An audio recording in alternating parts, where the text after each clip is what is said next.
Olá, meus amigos, nós vamos iniciar nesse instante a nossa terceira aula, o terceiro momento, sobre metodologia de pesquisa. Lembrando que, na nossa primeira aula, nós fizemos uma abordagem mais geral sobre as universidades, os tipos de trabalho científico, como ingressar numa universidade, o papel e a função, as contribuições da pesquisa, qual o tipo de pesquisa que nós estamos realizando. E já na nossa segunda aula, nós abordamos aí os tipos de conhecimento, as etapas e os elementos de uma pesquisa. Agora nós vamos aprofundar nas técnicas de pesquisa e também na estrutura do trabalho científico. Bom, para iniciar as técnicas de pesquisa, uma técnica de pesquisa muito utilizada é a coleta de dados. A coleta de dados ela pode se dar por meio de uma entrevista, de um questionário, de um formulário, sendo um instrumento para você coletar esses dados. Tá? Bom, a entrevista e um questionário, você pode criar? Sim, pode criar. É importante que você anexe ou faça um anexo dessa entrevista que você elaborou com um questionário assim, as informações que você coletou lá nos anexos da pesquisa, que vai vir lá no final, depois da bibliografia. Então é importante você explicar como você fez, como você elaborou esse questionário, como você realizou a pesquisa, e colocar um modelo, um exemplo desse questionário lá nos anexos finais da sua pesquisa. Então, aqui nós temos a técnica de coleta de dados, que tem como ferramenta a entrevista, questionário e formulário. E você também, só lembrando que você pode utilizar um questionário, uma entrevista, um modelo que já existe por parte de um pesquisador. Então, você, sei lá, no campo da psicologia, por exemplo, da administração, você vai ter um formulário padrão que muitos pesquisadores utilizam. Então, você pode utilizá-lo, não há nenhum problema. Mas é importante também você descrever a fonte, colocar um modelo desse questionário lá nos anexos, colocar a fonte de pesquisa com a referência, certo? Bom, existe o estudo de caso. Lembrando, por exemplo, que a coleta de dados e o estudo de caso, perdão, o coleta de dados é um trabalho de campo. O que seria um estudo de caso? Seria uma análise detalhada e aprofundada de algum objeto. Então, no estudo de caso, por exemplo, você pode, na verdade, você vai ter um trabalho de campo também, porque quando você analisa um documento, por exemplo, um processo criminal, você pode fazer um estudo de caso? Sim. Uma ficha de processo de seleção e contratação, para você entender, como eu já tinha mencionado, o turnover, porque a rotatividade da empresa é muito grande. Então, nesse caso, você tem que ir até uma empresa e acessar essas informações. Uma, uma, uma ficha com anotações sobre pacientes, seja numa terapia, seja uma ficha médica. Então, o prontuário do paciente. Então, ali você faz um estudo de caso. Você pode estudar uma situação, por exemplo. Às vezes, o pesquisador do campo da psicologia, ele deseja estudar um determinado tema, como parricídio, ou um tema que é comum na psicologia, que é o processo onde o paciente, ele se apaixona pelo terapeuta. Né? Então, é um tema aí da psicanálise e que pode ser estudado. Então, você pode pegar um paciente específico, entender como se deu essa construção desse desejo pela figura do terapeuta, ou você pode pegar vários prontuários para fazer um estudo comparativo, para ver alguns padrões de comportamento. Bom, então isso é o estudo de caso, que ele sempre parte de uma experiência empírica, como também a coleta de dados. Bom, uma outra técnica de pesquisa é a pesquisa ex post facto. O que significa isso? Exemplo, uma instituição que não existe mais, como é que você vai pesquisar ela? Então, pode ser através de um documento, de uma pesquisa oral, recortes de jornais. Então, uma escola que não existe mais, como é que você vai pesquisar isso? Aí você pode entrevistar os ex-alunos e professores, diretores.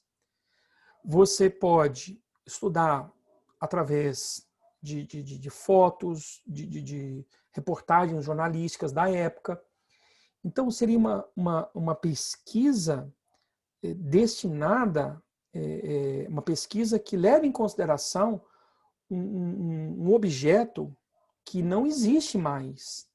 Então, esse tipo de técnica de pesquisa aí, que exige um rigor também.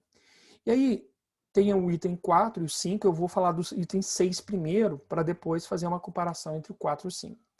O que seria a pesquisa bibliográfica? Aí nós temos duas divisões, a revisão bibliográfica e a análise bibliográfica.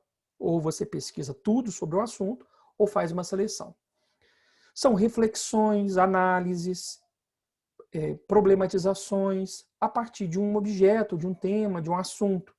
Então, a pesquisa bibliográfica em si, ela não é um trabalho de campo. Ela é um lugar indefinido. Agora, o que seria a pesquisação e a pesquisa participante? Então, é bem interessante esse tipo de pesquisa, porque a pesquisação, toda pesquisa parte de um problema, de algo que gera uma inquietação, ou você tenta resolver, ou tenta entender, compreender um processo social, você tenta entender alguma dificuldade, algum empecilho na sociedade, na economia, enfim. Bom, então você parte de uma questão, de um problema, de algo a ser minimizado, solucionado, equacionado. Ou a parte até mesmo de uma compreensão de um fenômeno, de um processo. Bom, então quando você realiza um trabalho de campo, você está lá na instituição que você escolheu, você se insere naquela instituição, faz as suas observações, análise e registro. Depois, você elabora um plano de ação. Porém, esse plano de ação não é executado. Então, nesse caso,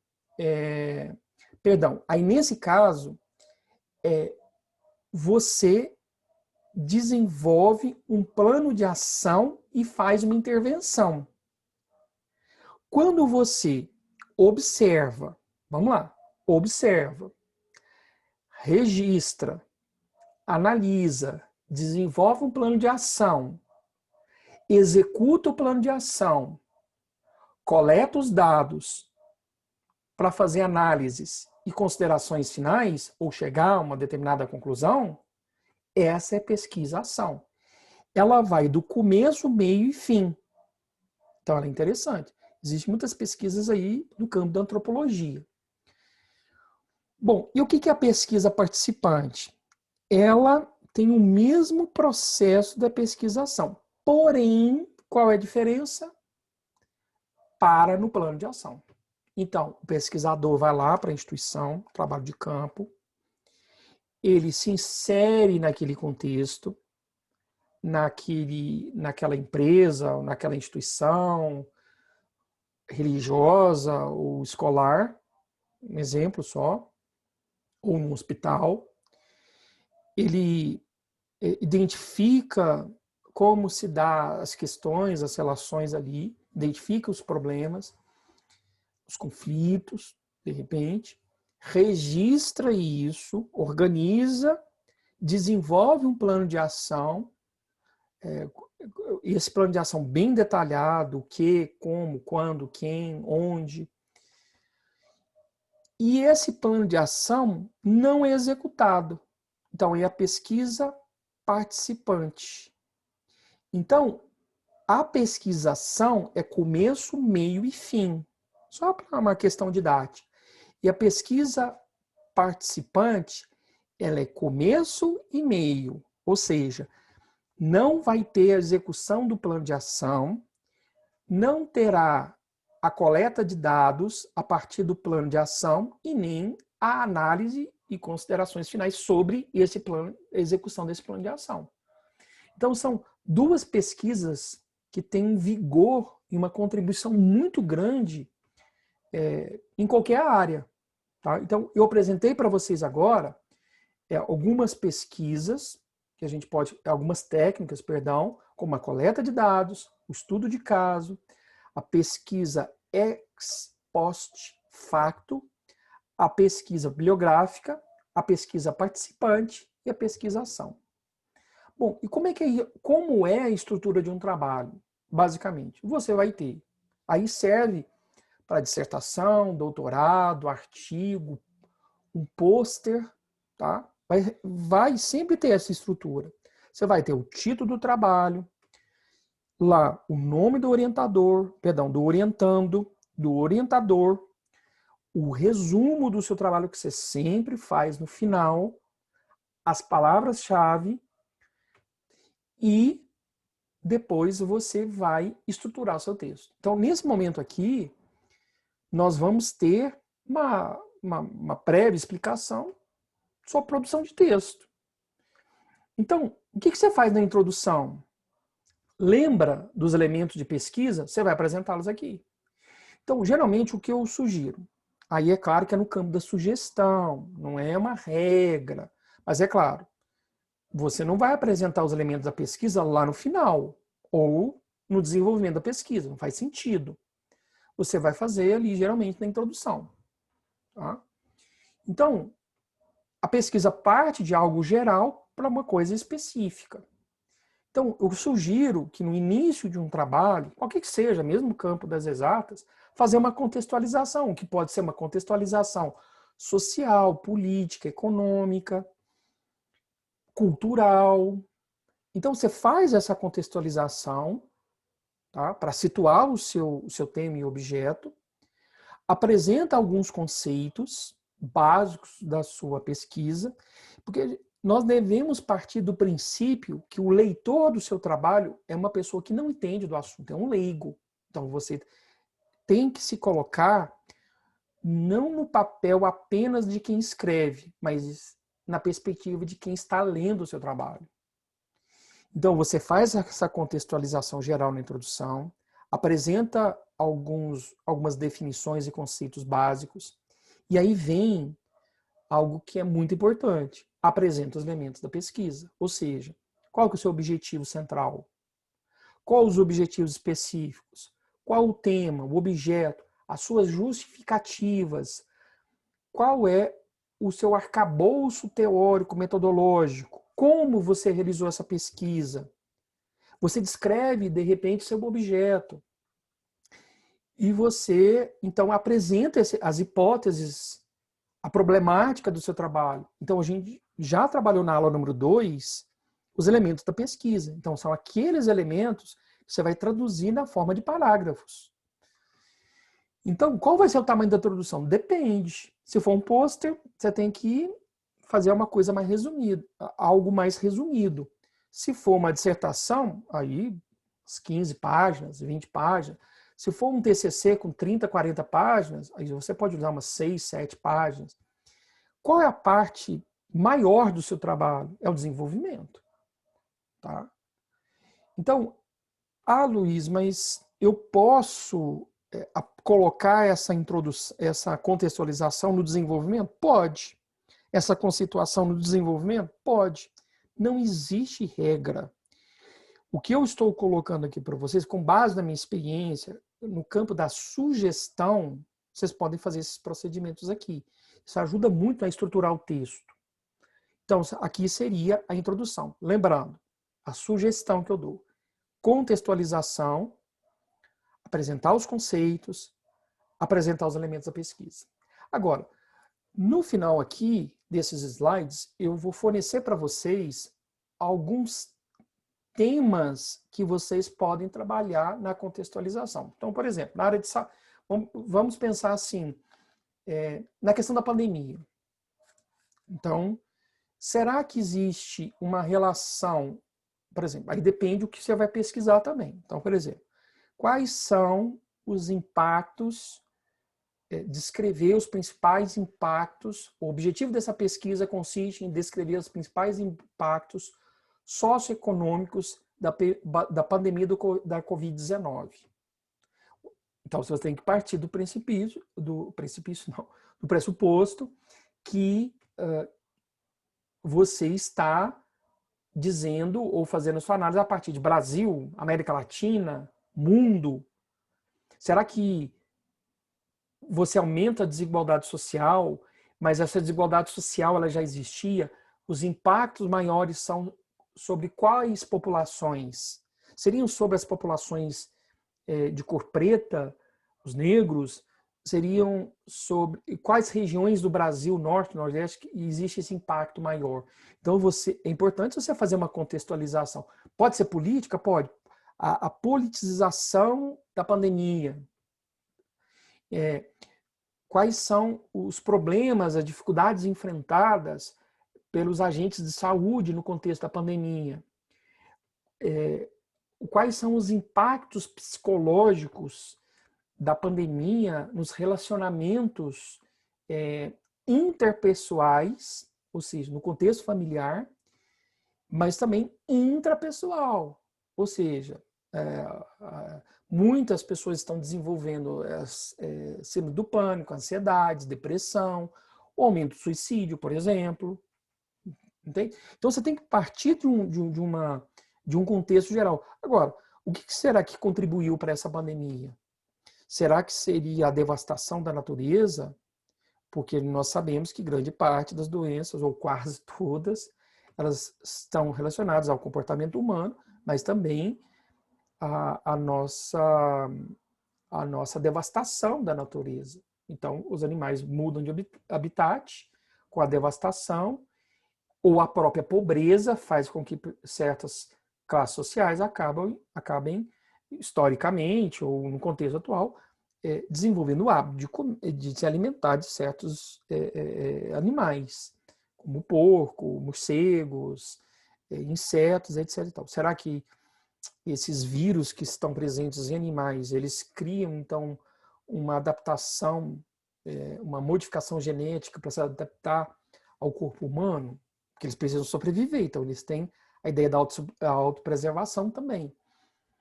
Então, não tem como você realizar uma pesquisa. Toda pesquisa, ela está inserida num contexto. Num contexto social, econômico, político, cultural, não tem como você desvincular a sua pesquisa de um contexto. Então, você parte de um geral, vai para os conceitos, uma parte técnica,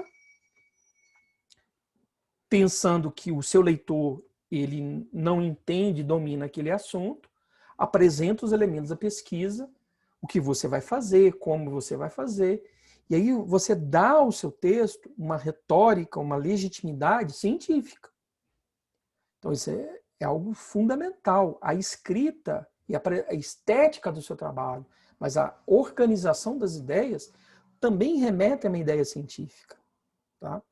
Bom, e o que nós fazemos, então, nessa contextualização? Eu coloquei aqui para vocês um cenário político, econômico, social, cultural, sempre relacionado ao objeto e o tema.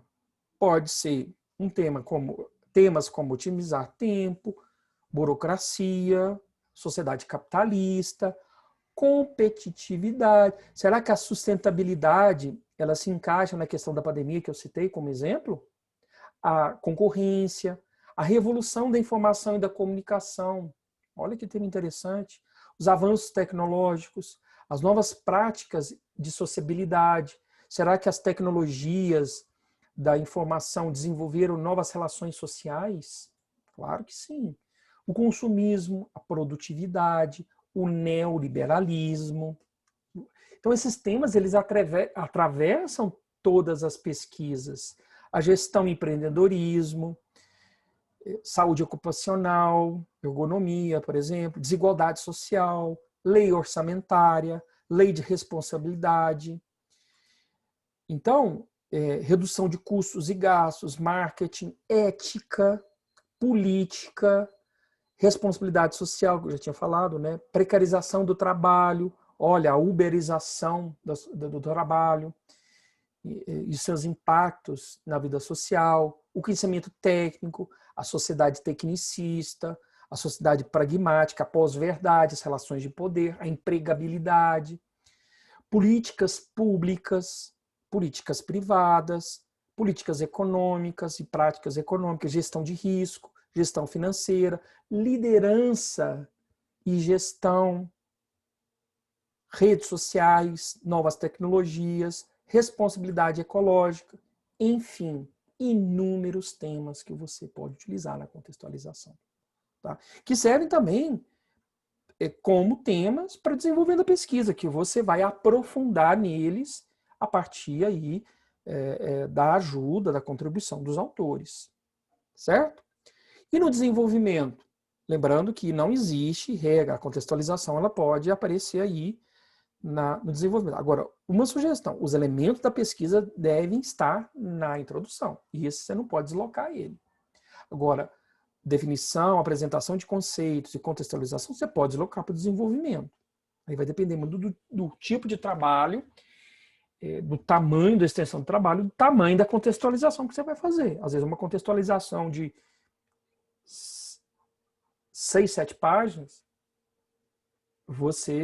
então, às vezes você vai fazer um desenvolvimento. Bom, e o desenvolvimento? Né? Parece óbvio, mas é o momento que você vai desenvolver o seu trabalho. Ali você apresenta ideias básicas. Agora você vai aprofundar. Agora você vai fazer as operações. Lá, você está fazendo mais uma descrição na introdução. Uma questão mais assim, apresentação de um cenário e, ao mesmo tempo, apresentação do que será feito. Agora, o que é o desenvolvimento? E aí vem muito da produção de texto. O que você pode fazer? Causas e consequências, descrever algo, aspectos. Assim, eu não gosto muito dessa palavra, aspectos negativos e positivos, mas, enfim, tá aí. Problemáticas e soluções, riscos e prevenção, aspectos contrários a favor, vantagens e desvantagens. Você pode escrever alguma coisa, analisar, por exemplo, o trabalho de campo. Você descreve os dados coletados e depois analisa esses dados. Semelhanças e diferenças. Você pode comparar, por exemplo, o passado com o presente. Você pode comparar um processo com o outro, verificar vantagens, desvantagens, semelhanças e diferenças, permanências e rupturas. Enfim, o que eu estou apresentando para vocês aqui? Operações que podem ser realizadas. Aí você me pergunta, bom, eu vou utilizar só uma dessas operações? Pode ser. Mas eu posso conjugar ao mesmo tempo aspectos, por exemplo, vantagens e desvantagens, semelhanças e diferenças. Então pensa, no item ponto 1 é a introdução. No item 2 é o desenvolvimento. Aí você vai dar aí você vai ter o título, lá no começo do trabalho. O 2 é o subtítulo. E dentro do subtítulo você pode colocar 2.1, como por exemplo, vantagem e desvantagem sobre alguma coisa. Como também você pode apresentar o 2.2, semelhanças e diferenças. Ou você pode colocar assim, 2.1, descrever a descrição de um processo tal. 2.2, relações de semelhança e diferença. 2.3, vantagens e desvantagens. Ou seja, você pode fazer um estudo comparativo para entender a vantagem e desvantagem de uma ferramenta, de um processo. Então, assim, isso serve para humanas, serve para áreas da saúde, serve também para as exatas. Então, são as operações que podem ser realizadas. Agora, é uma escolha sua das operações, mas também de acordo com a metodologia que você escolheu e também a teoria. Porque, às vezes, uma determinada metodologia não vai te permitir fazer uma determinada operação. E uma certa teoria vai inclinar, ou vai te direcionar para fazer uma determinada dessas operações aqui. Por exemplo, riscos e prevenção. Um tema da área de saúde, meio ambiente. É claro que os termos, as palavras podem mudar para adequar a sua pesquisa, a linguagem da sua pesquisa e da sua área. Bom, e o que nós fazemos nas considerações finais? Considerações finais é diferente de conclusão. Conclusão é uma coisa mais fechada. Pode acontecer? Pode. Mas o que é uma consideração final? É quando a gente retoma a problemática, a gente confirma parcial ou totalmente a hipótese que foi apresentada lá na introdução, ou refuta essa hipótese. Então, a minha hipótese inicial foi confirmada, ou não, ou parcialmente. Nós apresentamos alguns resultados finais, nós fazemos uma síntese, a gente destaca, ressalta e reafirma os aspectos principais da pesquisa, porque no próprio desenvolvimento já existem essas respostas. Agora, é claro que você pode trazer para considerações finais algo assim, que você guarda e de repente ali se apresenta ele. Ou essa ideia principal que você está defendendo, argumentando, ela pode estar diluída no desenvolvimento. Ou ela, de repente, ela aparece de forma mais nítida nas considerações finais. Agora, eu posso fazer uma crítica? Pode, mas geralmente isso é mais no desenvolvimento. Nós podemos defender uma ideia ali, mais no desenvolvimento, mas pode também acontecer nas considerações finais. Fazer apontamentos, propor questões para futuras pesquisas, isso é legal. É deixar a pesquisa em aberto, porque o seu trabalho ele não é um trabalho conclusivo, mas ele pode servir de plataforma ou de ponto de partida para outras pesquisas. Então, sempre a pesquisa é um trabalho coletivo. Por que coletivo? Porque quando você está escrevendo e analisando, quem está dando luz a você? Os teóricos. Você, então, está participando de uma pesquisa sobre um tema e um objeto que já tem outras pessoas que já pesquisaram sobre isso. Você está dando continuidade, está fazendo um desdobramento e outras pessoas virão para realizar essa pesquisa. Pode apresentar sugestões de intervenção, soluções? Pode também. E eu coloquei aqui algumas locuções e locuções conjuntivas que podem ser utilizadas ao longo do seu trabalho, na introdução, no desenvolvimento e também nas considerações finais, como qual que é o papel dos cognitivos? São elementos de ligação, que servem para unir frases, orações, para a conclusão de uma ideia. Então, é sempre importante você ter ao seu lado algumas dessas locuções que elas vão servir para você como um link, né? Ou até mesmo para ligar termos. Isso ajuda muito a produzir o sentido do seu texto. Então, não obstante, portanto, dessa forma, desse modo, logo, assim, assim sendo, com efeito, conclui-se, enfim, destarte por fim, diante de tudo isso. Ou seja, a partir do que foi exposto, descrito, analisado, tem alguns que estão repetidos aqui, mas não tem problema. Então, isso é legal para o seu trabalho, né, para criar aí uma ligação. Porque quando a gente escreve um parágrafo, esse parágrafo, lá no seu final, ele precisa, você precisa criar uma conexão com a ideia seguinte, que é o parágrafo anterior. Então, o que é um parágrafo? Você trabalha com um bloco de ideias. Então, um parágrafo de 2 linhas. Um parágrafo de 10 linhas, fica esquisito. Um parágrafo de 2 linhas, você não desenvolveu ideia. Então, o que eu sugiro? Lá no pré-projeto, nos objetivos específicos, o que você faz? O objetivo específico pode ser um item, por exemplo, o item 2.1, ou item e o 2.2, 2.3, 2.4. Mas dentro do objetivo específico, você vai detalhando, e cada um desses detalhamentos, você vai montar um parágrafo. Ah, Luísa, mas aí depois eu tenho que seguir essa forma rígida? Não, isso é só um caminho que depois você vai fazendo os ajustes. Porque a pesquisa ela vai tomando um rumo independente de você. Ela vai seguindo um percurso, ela vai se desenvolvendo. Você está conduzindo a pesquisa, mas ela vai tomando um sentido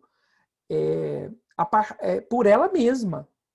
Então, pela coleta de dados, vai te levar para um lado, vai te levar para o outro. Então, você sempre tem que estar retomando o pré-projeto, ajustando, e aí você cria aí uma estrutura bacana para você produzir o texto. Então, nessa aula número 3, o que nós fizemos? Simples. Nós apresentamos técnicas de pesquisa, algumas técnicas, não todas, e como é a estrutura de um trabalho científico, que pode ser dissertação, tese, pôster, TCC, monografia, etc. Então, pessoal, nós nos encontramos na nossa próxima aula, que é a número 4, que nós vamos abordar a questão das citações. Um grande abraço.